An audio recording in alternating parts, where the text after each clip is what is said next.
Plastic surgeons of Reddit, what body-altering surgery would you never get and why? BBLs carry a surprisingly high mortality rate and the recovery is brutal. My cousin almost got a BBL last year. The clinic told her she wouldn't be able to sit for weeks, and that fat could literally enter her bloodstream and kill her if it moved. She cancelled everything that same day. It's wild how normalized such a risky surgery has become.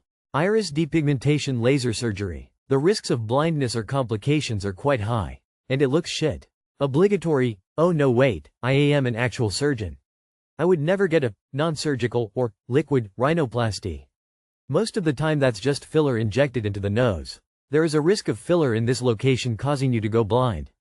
In general, I would never get any facial fillers. They tend to look worse over time and migrate. And then of course what everyone else said about BBLs. Why risk your life to look like you have a full diaper under your shorts? BBL butt enhancements because there is very high mortality rates involved.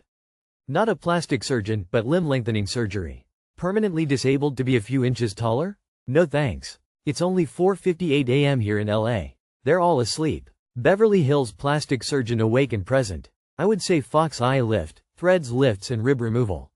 The rest, when done on the right patient by the right surgeon, are reasonable surgeries. My husband works for a well-known doctor in Miami. The doctor is moving away from BBLs because of the high risks involved. My husband says most surgeries are not needed and they do a lot of surgeries just fixing previous surgeries that weren't done right. My husband refuses for me to ever get surgery, not that I want surgery, but I get the sentiment, too risky. He's worked at what is called chop shops here and there many years ago and says those are crazy, tons of patients and many of them BBLs. Super dangerous. He won't work there anymore because he doesn't want to be associated with them. The doctor he works for is a good, safe doctor, but there's always risks involved and they spend a lot of time managing expectations, because things will never be perfect. BBL is the only aesthetic procedure that has its own autopsy technique. Whatever Lauren Sanchez has had done, she looks like a clown, the stabby kind. I'm just a nurse, but I'll say liposuction is a popular answer.